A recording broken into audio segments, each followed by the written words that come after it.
écoutez Europe 1. Il est 19h. Europe 1 Soir. 19h, 20h. Hélène Zellani. Bonsoir à tous, très heureuse de vous accompagner jusqu'à 20h dans Europe 1 Soir. Que de voix discordantes autour de la marche contre l'antisémitisme prévue dimanche à Paris. La présence du RN continue à déchaîner les passions et on se demande si Emmanuel Macron fera le déplacement. Juste après le journal, nous serons avec le porte-parole de Renaissance, Loïc Signor. Que d'eau, encore des pluies diluviennes dans le Pas-de-Calais qui est en vigilance rouge. Reportage dans un instant. Ce jeudi est la journée nationale de lutte contre le harcèlement scolaire. Un questionnaire est remis aux élèves. Reportage en Alsace. Et à partir de 19h30, nous y reviendrons largement avec nos invités, notamment les jeunes présidents de 2 associations anciens harcelés eux-mêmes. Vous pouvez témoigner au 01 80 20 39 21. Dans ce journal, l'armée israélienne se rapproche du QG du Hamas à Gaza, le procès d'Éric Dupond-Moretti et puis le foot, le jeune prodige de 17 ans, Zahir Emery, est retenu chez les Bleus. Bonsoir Marlène Duret. Bonsoir Hélène. La tendance météo. Alors au risque de me répéter, on prévoit encore des passages pluvieux. Pour demain, les mêmes causes produisant les mêmes effets. Le Pas-de-Calais rebascule en vigilance rouge, crue et pluie inondation. Même phénomène un cran en dessous pour le département du Nord.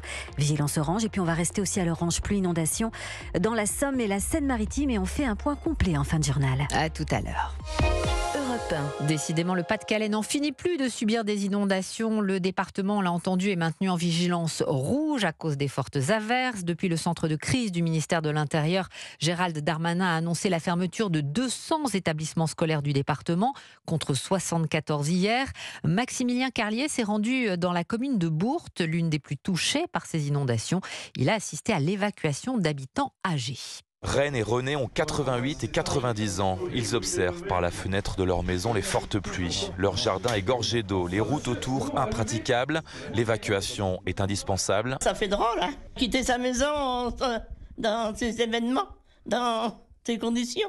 Ouais. Ça n'a jamais existé, l'eau comme ça.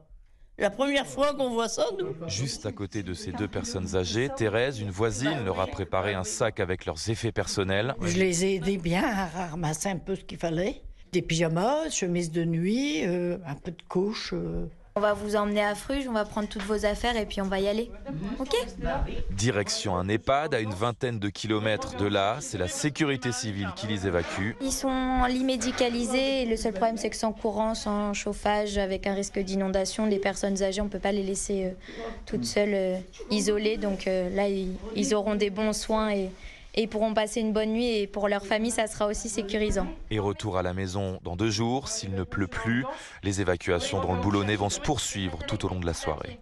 Bourte, Maximilien Carlier, Europe 1. Le Nord, la Seine-Maritime et la Somme sont eux placés en vigilance orange. En Bretagne et en Normandie, environ 36 000 personnes s'éclairent toujours à la bougie.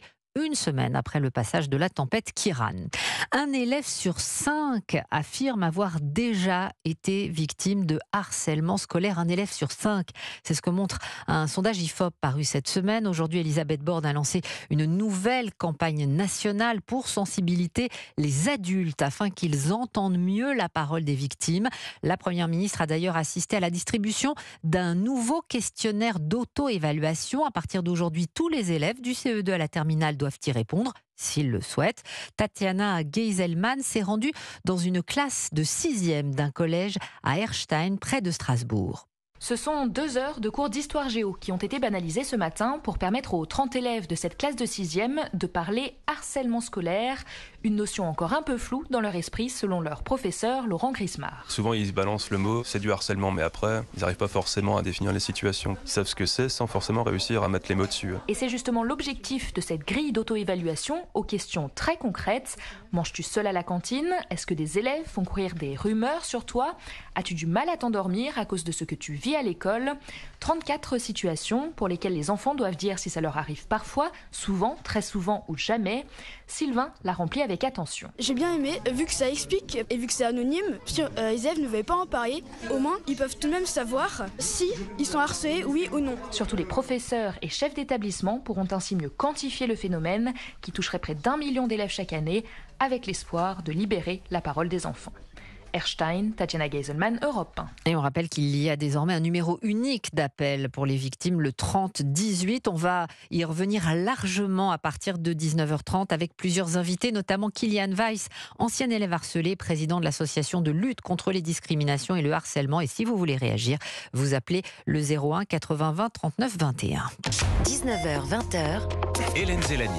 Ce serait bien qu'il soit là. C'est l'appel lancé à Emmanuel Macron par le CRIF. Alors que plus d'1 millier d'actes antisémites ont été recensés en France depuis un mois, le Conseil représentatif des institutions juives de France souhaite que le président participe à la marche prévue dimanche après-midi à Paris. Alors je vous pose la question, Arthur Delaborde, est-ce qu'il a l'intention de s'y rendre ? Eh bien pour le moment, l'Élysée maintient le suspense autour de sa participation. Le président hésite mais ne veut pas non plus apparaître trop en retrait. C'est pourquoi il prendra la parole d'ici dimanche, explique l'un de ses conseillers qui assure que le format et le moment précis de cette intervention n'ont pas encore été arrêtés. Les deux prédécesseurs d'Emmanuel Macron, eux, ont confirmé leur présence. François Hollande et Nicolas Sarkozy défileront donc en tête de cortège aux côtés des présidents des deux chambres du Parlement à l'initiative de cette manifestation, mais aussi de la Première ministre Elisabeth Borne et des représentants des cultes. Le principal parti d'opposition à l'Assemblée, le Rassemblement national, sera lui exclu de cette tête de cortège. Le parti présidentiel Renaissance, comme les écologistes, les socialistes et les communistes, ayant appelé à une séparation physique avec le parti de Marine Le Pen. Enfin, en parallèle de cette marche dimanche à Paris, l'Association des maires de France a appelé aujourd'hui à des rassemblements contre l'antisémitisme partout en France, devant les préfectures de département. Arthur Delaborde, la classe politique extrêmement divisée sur cette marche, on l'entend. Ce soir, les présidents de l'Assemblée et du Sénat, Yaël Braun-Pivet et Gérard Larcher, appellent à nouveau à cesser les polémiques inutiles. Juste après ce journal, nous recevrons le porte-parole de Renaissance, Loïc Signor, opposé à la présence du RN. Il nous expliquera pourquoi. Et vous pouvez là aussi réagir au 01 80 20 39 21.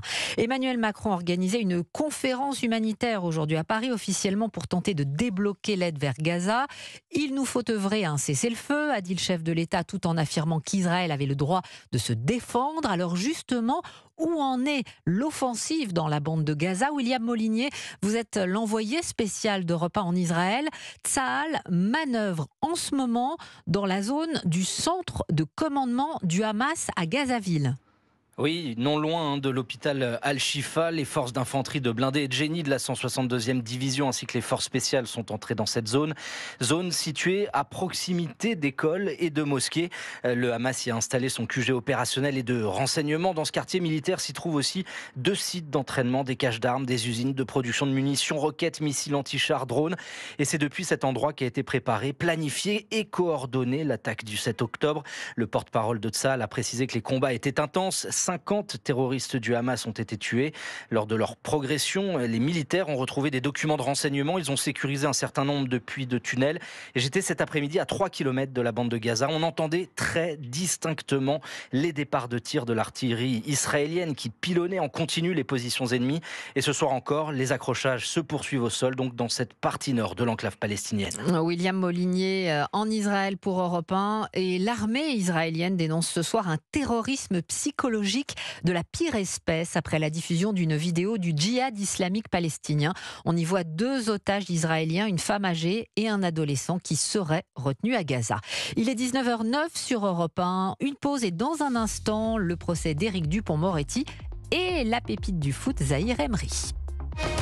Europe 1 soir. 19h11 sur Europe 1, on retourne au palais de justice de Paris où le garde des Sceaux Éric Dupond-Moretti comparaît toujours devant la CJR, la Cour de justice de la République, pour prise illégale d'intérêt. Au programme aujourd'hui, confrontation attendue avec François Molins, l'ex-procureur près la Cour de cassation. Les 2 hommes se détestent cordialement. Jacques Serret, alors comment se passe la confrontation ? Eh bien, si les esprits s'échauffent, l'ambiance, elle, est glaciale. Il est 16h56 quand François Molins, costume gris, chemise bleu clair, entre dans la salle d'audience d'un pas décidé.